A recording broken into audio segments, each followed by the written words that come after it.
Ya ada seperti sanggar lah untuk menampung para seniman-seniman Blora untuk berkumpul, untuk membicarakan ini langkah kita ke depannya bagaimana gitu.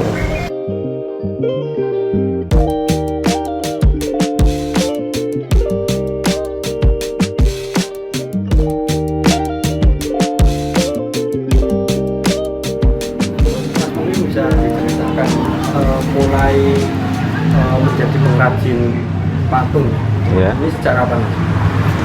Sejak tahun Berapa tahun yang lalu? 20 tahun yang lalu itu kira-kira ya. 20 tahun yang lalu. Iya. Usia berapa itu? Usia berapa ya? Usia 20-an lah. Sebelum 20 saya sudah udah mulai belajar gitu. Udah mulai belajar. Nah itu belajarnya dari mana? Belajarnya itu pertama kali itu di desa ada apa namanya itu yang dari pemerintah itu apa belajar pelatihan ya, pelatihan itu bikin kayak figura, pelatihnya dari Jepara, bikin figura, bikin terus kita setelah itu kita kembangkan tertarik di patung gitu, kita coba bikin patung. Belajar otodidak. Otodidak ya. Nah untuk karakter-karakter sendiri mas, itu yang biasa dibuat apa? Karakter apa? Yang pertama saya tertarik sama sosok orang tua gitu, nenek, kakek gitu. Apa itu? Itu terinspirasi dari kenangan masa kecil tentang nenek dan kakek saya gitu. Kenapa? Kakeknya kenapa? Iya kayak ada perhatian khusus, kasih sayang yang spesial gitu. Suka membuat karakter kakek-kakek nenek. Iya. Selain itu mas, mungkin karakter tokoh atau apa yang pernah dibuat? Banyak kalau tokoh, mas, tokoh bikin kan kita melayani semua toh. Karya-karya religius kayak Buddha, kayak kalau Hindu Siwa, kayak Dewi Kuan Im, terus Maria, Yesus ya, Bunda Maria gitu. Semar juga Kejawen gitu. Berarti fokusnya lebih ke karakter tokoh-tokoh orang? Iya, manusia. Kenapa enggak ke karakter hewan atau apa gitu? Ya kalau manusia itu kan luas gitu, Mas.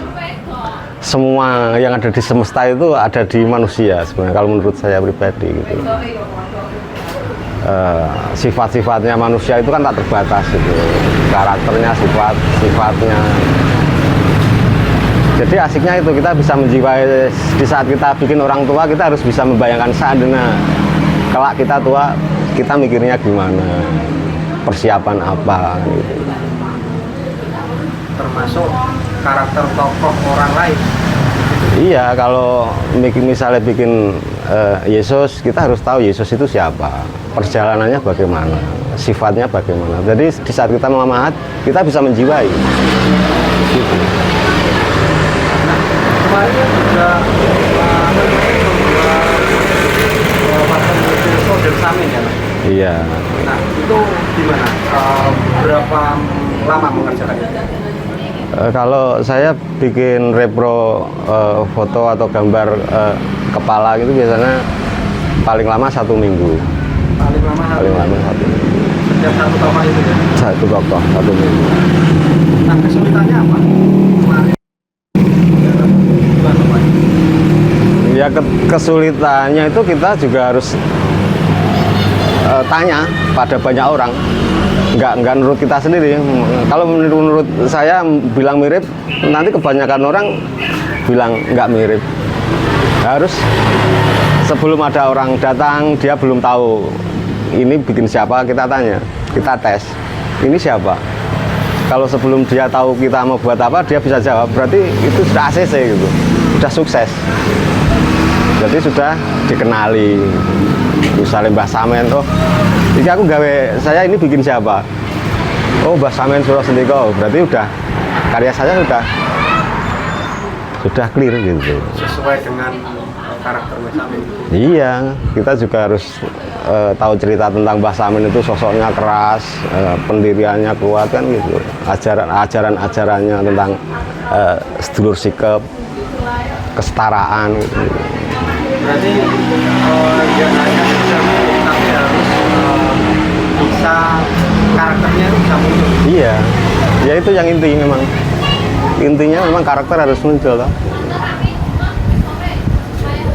Sebenarnya juga banyak teman-teman yang ahli, banyak sekali gitu. Dan harapan saya itu pemerintahan Blora, Pemkab Blora itu memberi wadah gitu, memberi wadah untuk teman-teman semua. Ada perhatian, ada kepedulian lah gitu. Selama ini kan enggak kayak belum ada gitu. Belum ada ya? Belum ada. Nah, mungkin Mas, biasanya kalau Jepara itu kan dikenal dengan kota ukir. Nah, Blora itu kan sebenarnya juga banyak sekali perajin-perajin seperti dengan Iya. dan juga punya apa namanya keahlian untuk ukir dan memahat patung dan sebagainya. Nah, mungkin pandangan jenengan seperti apa gitu? Kalau saya semua karya itu bagus gitu. Semua karya entah Jepara, entah Bali, semua luar biasa. Masing-masing mempunyai keunikan yang mereka tampilkan dan masing-masing juga mempunyai kekurangan termasuk saya gitu. Sebenarnya seni itu semua sama dari hati kok gitu. Iya. Gitu. Mungkin harapan jenengan pada Pemkab seperti apa? Wadah seperti apa yang ingin? Ya ada seperti sanggar lah untuk menampung para seniman-seniman Blora untuk berkumpul, untuk membicarakan ini langkah kita ke depannya bagaimana gitu. Blora makin dikenal ya? Iya, harusnya gitu. Adalah kantor, mungkin kantor wong mumet Blora, seniman do mumet toh. Ya. Itu ekspresinya. Iya. Tapi kan mumetnya berekspresi. Nah, ini selama 20 tahun ini Mas, yang paling berkesan gitu, mungkin patung apa yang menunjukkan paling kuat gitu. Ya paling berkesan itu pertama saya bikin nenek. Bikin nenek itu pernah saya taruh di sini ya punya dulu bos saya Firdaus itu. Saya taruh di sini itu sering ada temen mau main ditanya, dikira manusia bener gitu. Memang ukurannya seukuran manusia, saya buatnya detail, penjiwaannya dapat, gerakannya, ekspresinya dapat. Jadi kalau di tempat agak nggak begitu terang ya kayak manusia gitu. Sering ditanya, disapa gitu. Iya. Itu tokoh nenek siapa? Nenek jenengan atau tokoh imajinasi? Iya, imajinasi. Tokoh imajinasi Iya. yang jenengan buat untuk di patung itu. Iya. Tapi karakter detailnya Iya, karakter kita kan ya itu tadi, kita membayangkan masa lalu tentang perhatian nenek saya ke saya itu, kasih sayangnya itu luar biasa gitu. nenek pada jenengan. Iya. Berarti tokoh nenek itu neneknya jenengan apa enggak? Enggak, cuma kita menjiwanya gitu. Jadi saya nggak pernah menamakan karya saya itu nenek saya, enggak gitu. Hanya ingin membuat Iya, mengekspresikan perasaan lah, entah perasaan kangen atau entah perasaan apa gitu. kalau untuk tokoh-tokoh nasional atau apa pernah ya? Nasional ya itu Mbah Samin, terus kemarin apa Noyo Gimbal pernah dibeli orang Semarang, terus Mbah Pram itu. Nah, ini dapat pesanan dari mana saja mas, dari Blora sendiri atau dari luar Blora juga pernah? Dari banyak mas, dari Bali pernah, terus Jepara saya juga punya apa namanya, punya bos lah. Jepara itu kolektor, Surabaya juga kolektor.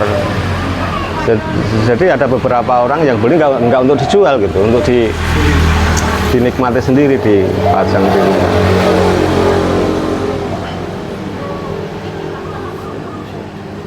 Nah untuk bahannya sendiri mas, ini biasanya dapat dari mana? Iya, kalau bahan ya kita mesti cari-cari. Misalnya dapat pesanan ukuran seberapa, kita ya nanya teman-teman yang entah kerandu, entah tabak gitu. Biasanya kayunya kayak apa? Kayu jati atau? Selalu jati. Selalu jati. Kenapa? Ya kan kalau Blora banyak jati, ngapain kita ngerjain kayu lain? Ya, karena Yang memang kan terkenalnya jati toh. Dan jati itu kayunya itu ya kualitas dan mutunya menurut saya ya paling bagus. Tapi susah nggak mas? Ini kan kayu jatinya keras. Nah itu susah nggak untuk membentuk karakter pemilik? Enggak, kalau kayu jati enggak mas. Dia namanya kayu kan ada yang setengah kering itu agak keras. Kalau yang kering enak mahatnya. Kalau yang basah itu agak gelepotan. Jadi jenengan juga pesanan karakter itu sesuai pemesan ya? Iya, sesuai pemesan. Sesuai pemesan terus mempelajarinya atau seperti apa? Ya kita harus memahami gambar dulu loh, gitu.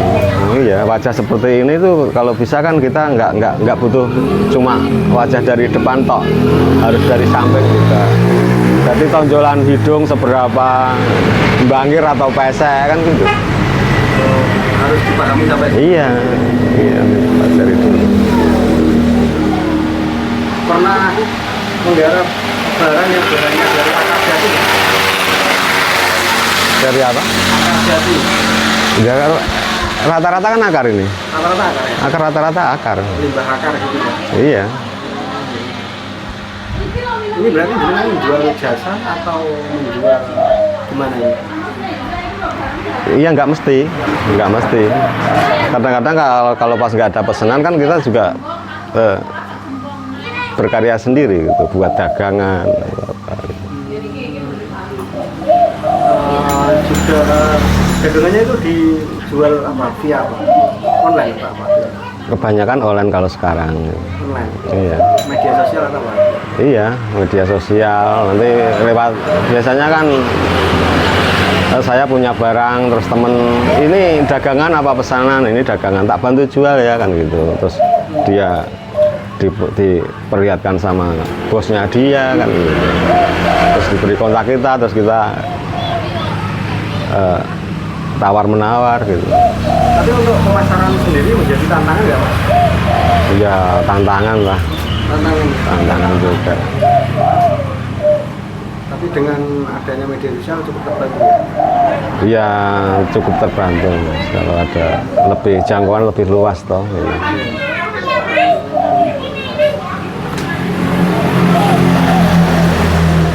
Mungkin terakhir Mas, untuk harapannya ke depan apa sih bagi para seniman tahu? Ya itu tadi, kita diberi wadah atau sebuah tempat lah yang khusus untuk kita para pengrajin atau para pekerja seni kan gitu, untuk ngumpul gitu. Bahkan kalau bisa untuk menaruh barang. Terus kita punya event bulanan atau tahunan, kita pameran gitu. Download Tribun X sekarang, menghadirkan lokal menjadi Indonesia.